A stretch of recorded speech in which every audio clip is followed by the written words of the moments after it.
Bienvenidos, cuando gusten, pueden comenzar.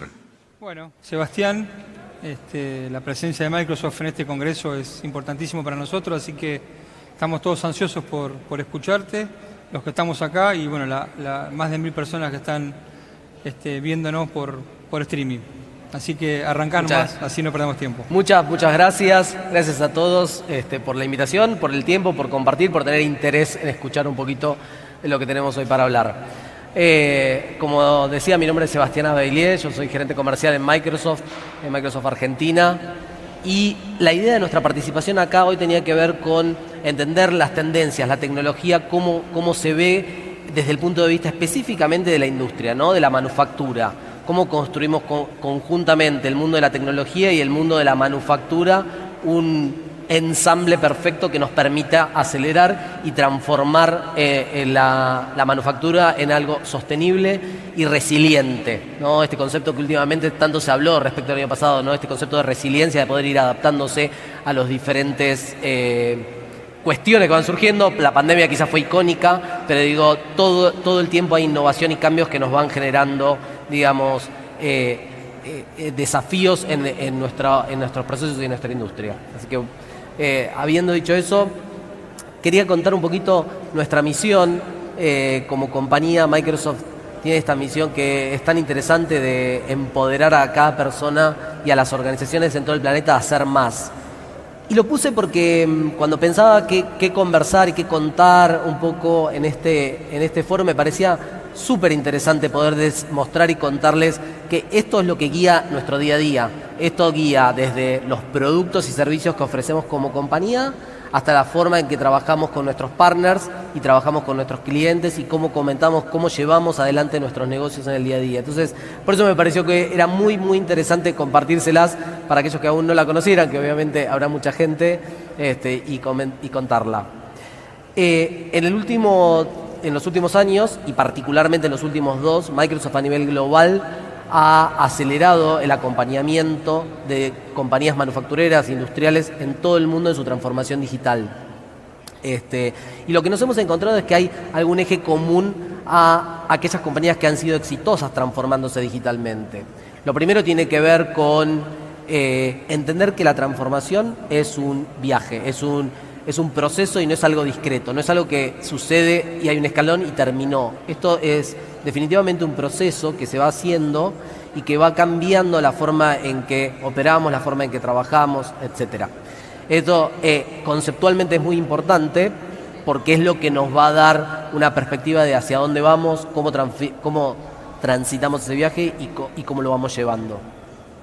También es importante y fundamental, y hemos visto que las compañías más exitosas desde el punto de vista de transformación son aquellas que tienen una visión y una estrategia que está clara, hacia dónde queremos ir, cómo queremos llevar, y comunican eso internamente y externamente para que todo el mundo pueda en el ecosistema entender esa compañía qué es lo que está haciendo. Culturalmente, tener una cultura presente, una cultura que las compañías conozcan y que sus propios empleados y funcionarios reconozcan como propia, ¿no? Que la tomen realmente como propia. Tener un potencial, obviamente, como toda compañía, y finalmente contar con capacidades únicas. Es decir, acá la tecnología es la herramienta, pero el foco son las personas y el resultado tiene que ver con un incremento de valor para este tipo de compañías, ¿no? Y ese es los pilares, diría yo, fundamentales que han demostrado las compañías que han venido siendo exitosas en el último tiempo. Acá está un poquito chiquito, pero quería contarles algunos puntos que creemos importantes. IDC y Gartner son grandes, enormes consultoras globales que de alguna manera recopilan y nos cuentan cuáles van a ser las tendencias en la industria en los próximos años. Cuando lo miramos hay muchísimos puntos en común y hay 4 o 5 puntos que creía yo me parecían muy importantes y muy relevantes para nuestra conversación de hoy. El primero es que lo que llamamos los frontline workers, ¿no? Los trabajadores de la primera línea, necesitan hoy equiparse y aprender nuevas habilidades. Esto es muy interesante, es muy importante y ahora vamos a profundizar un poquito. Lo segundo tiene que ver con asegurar, digamos, las fábricas y y todos los activos. Y esto vamos a hablar un poquito sobre la conectividad, la sensorización, los datos, etcétera, un poquito más adelante. Tercer punto tiene que ver con este concepto de producto como servicio, ¿no? Hay un creciente profundización en este concepto, es decir, yo ya no produzco un producto que lo entrego y se termina, sino que mi producto se va convirtiendo en un servicio que va a ir acompañando a mis clientes durante todo el ciclo de vida, y cómo esto nos va a retroalimentar y va a hacer que modifiquemos nuestra forma de producir y definir nuevos productos. También vamos a profundizar un poquito en las próximas slides, pero este es el título. Importancia de los ecosistemas, ¿sí? Este concepto e idea de un ecosistema que lo conformo con mis proveedores, con mis clientes y con mis socios es muy, muy importante y es fundamental que podamos ir avanzando juntos. Y finalmente, otra vez aparece, ¿no?, esto de la posibilidad y la resiliencia como eje fundamental para la sustentabilidad y para la sostenibilidad de la compañía en la fabricación. Desde Microsoft lo que conectamos con estos principios son algunos ejes fundamentales, ¿sí?, y que son los que voy a ir desarrollando ahora, que tienen que ver con transformar la fuerza laboral, con construir una fábrica más ágil, con crear cadenas de suministros más inteligentes y resilientes, con conectarnos de manera diferente con nuestros clientes y con desbloquear, no sé si es la mejor palabra, pero digamos, liberar la innovación y acelerarla para poder ofrecer a nuestros clientes productos y servicios diferenciados. Vamos a repasar un poquito cada uno de estos puntos que me parece que son súper interesantes. Transformar la fuerza laboral. Esto que yo comentaba al principio de poder equipar, poder darle al trabajador de la primera línea información y habilidades para poder trabajar junto con la tecnología, que puedan tener dispositivos que le permitan entender, que le permitan conectar con proveedores, por ejemplo, de mantenimiento de las máquinas, que yo pueda hablar, mostrarle, ya sea a través de unos dispositivos de realidad aumentada, el equipo a un tercero que puede estar ubicado en cualquier lugar del mundo, o también para capacitarme respecto del uso de la máquina, quizás usando también realidad aumentada, estos anteojos, ¿no?, que permiten ver más allá de lo que la realidad me muestra, que me permita entender el funcionamiento de la máquina, que me permita expandir mis habilidades en el uso de las mismas y que eventualmente me sirva para poder ser más productivo en el trabajo del día a día.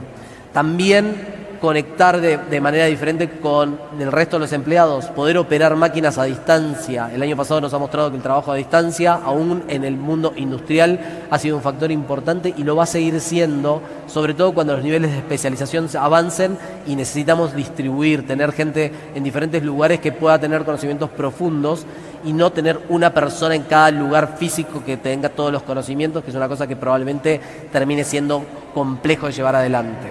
Entonces, esa pata de transformación de la fuerza laboral tiene que ver con estos puntos que mencionaba acá. Hay herramientas de Microsoft que digamos, trabajan desde la nube, como son Microsoft Teams, como son software que permiten la conexión con HoloLens, que son nuestros lentes de realidad aumentada, que en Argentina hoy no están disponibles, pero que hay otros que son también compatibles con nuestra tecnología y que pueden ser utilizados y que nos dan ayuda para poder hacer este tipo de cosas. Y Dynamics, que es nuestro software que, entre otras patas, tiene, digamos, todo un modelo de field servicing, ¿no?, de mantenimiento de servicio, y que también puede conectar para hacer el mantenimiento predictivo de máquinas, etc. Segundo punto, concepto de construir fábricas más ágiles. Construir fábricas más ágiles lo pensamos sobre todo desde el punto de vista de entender, de poder sensorizar mi industria, mi empresa, mi fábrica y empezar a tomar información que las máquinas me van proveyendo. ¿Cuál es el nivel de producción? ¿Cómo llego al nivel de producción óptimo? ¿Cuál es la combinación productiva correcta? Eso surge a través del análisis de datos que necesito tener. Entonces, esto de la fábrica del futuro quizás comienza con un pequeño paso que es poner sensores hoy ultra disponibles en todos los mercados y en todos los países del mundo, y eso llevar a una fuente de datos, ¿no? Lo que digamos en tecnología se llama data lake o lago de datos, que me permita empezar a entender cómo funciona esa máquina todo el tiempo, en todo momento, a nivel de uso, desgaste, etcétera, alertas.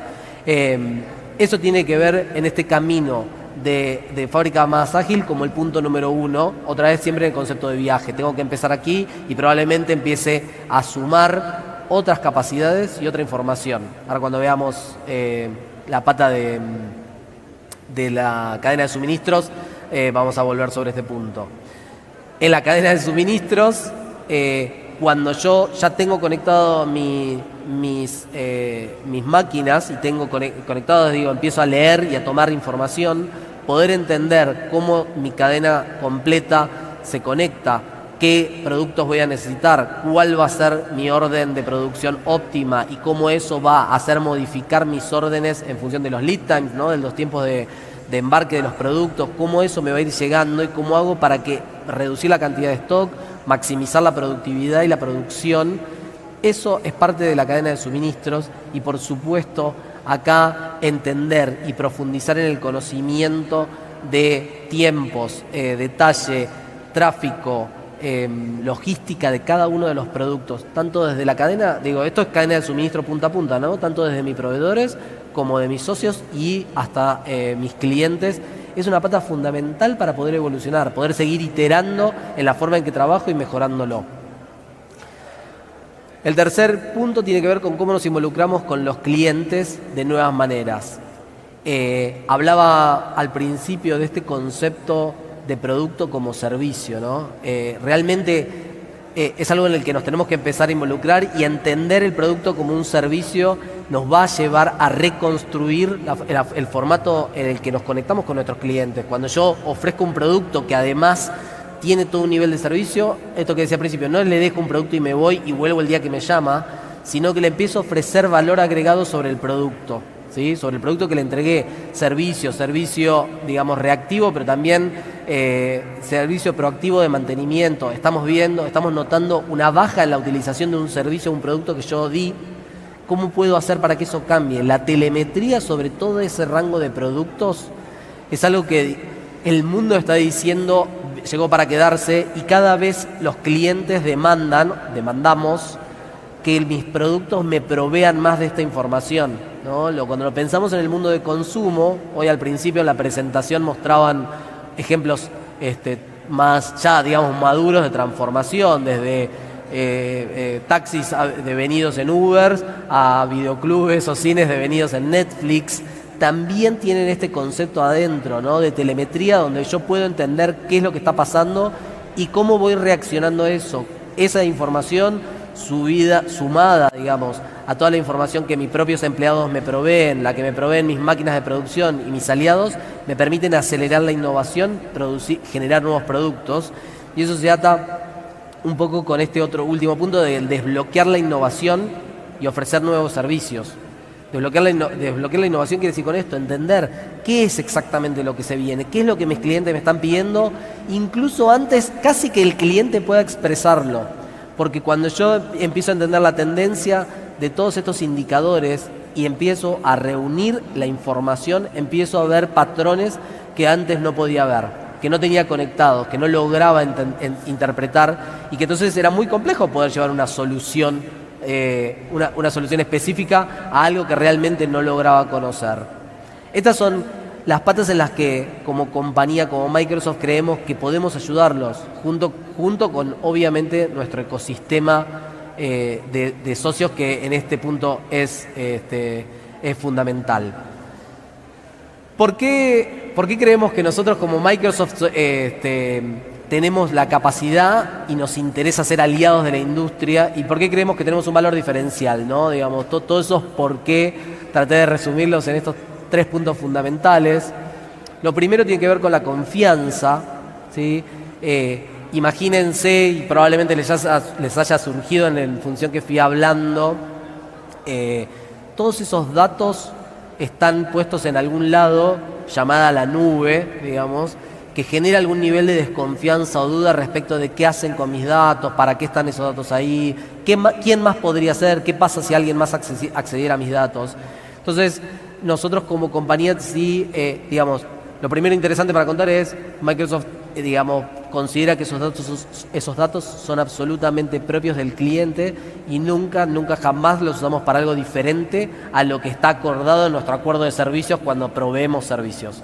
Nunca. Esto incluye jamás competir con el cliente usando esos datos para alguna acción de marketing o de consumo, ni monetizar esos datos hacia terceros para que ellos puedan hacerlo, ¿no? Ese es un punto fundamental que me parece que es muy interesante, sobre todo que hoy, en los últimos tiempos, digamos, ha habido como, yo creo, una concientización más fuerte de lo que implica el uso de los datos personales y en este caso el uso de los datos industriales que podría hacer determinadas compañías. Entonces, la primero es confianza. El segundo punto es la escala.